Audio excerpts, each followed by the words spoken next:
صحابہ کرام علیہ رضوان نے عرض کیا آقا آپ نبی کب بنائے گئے؟ ارشاد فرمایا میں اس وقت بھی اللہ کا نبی ہوں کہ جب آدم علیہ السلام روح اور جسم کے درمیان میں تھے، یعنی آدم علیہ السلام کا جسد خاکی نہ تھا تو میں درجۂ نبوت پر فائز تھا۔ یہ خاص خصوصیت ہے حضرت آدم علیہ السلام سے لے کر حضرت عیسیٰ روح اللہ علیہ نبینا علیہ السلام تک ہر نبی کے بعد اسے نبی کی ضرورت رہی، مگر جب میرے آقا صلی اللہ تعالیٰ علیہ وسلم کی تشریف آوری ہو گئی تو دروازہ نبوت بند کر دیا گیا، کیونکہ اللہ تعالیٰ نے آپ کی ذات مبارک اور آپ پر نازل ہونے والی شریعت کو اتنا کامل بنایا کہ اب تا قیامت ان سے کامل رہنمائی اور ہدایت میسر آتی رہے گی۔ اب دروازہ نبوت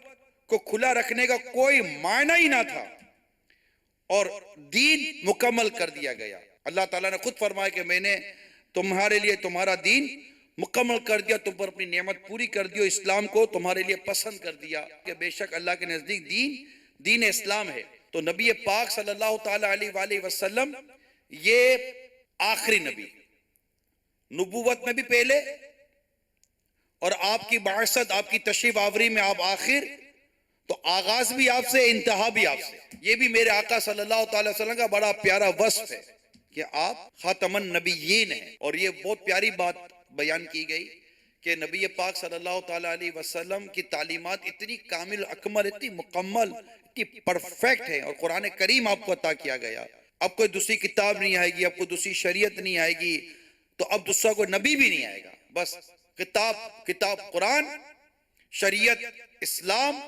اور میرے نبی پاک صلی اللہ تعالیٰ علیہ وسلم خاتم النبیین، کہ اب آپ کے بعد کوئی نبی نہیں آئے گا، حتیٰ کہ جب حضرت عیسیٰ روح اللہ علیہ نبینا وعلیہ السلام نازل ہوں گے تو اگرچہ نبوت پہلے ہی پا چکے ہیں، مگر نزول کے بعد، یعنی آپ جب نازل ہوں گے، آپ کی دوبارہ تشریف آوری ہوگی،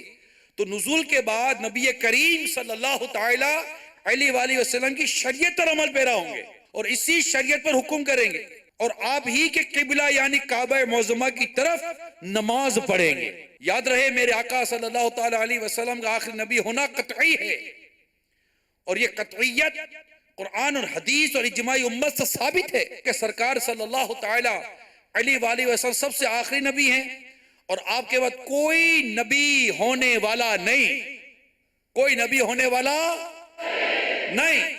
جو حضور صلی اللہ تعالیٰ علیہ وسلم کی نبوت کے بعد کسی اور کو نبوت ملنا ممکن جانے،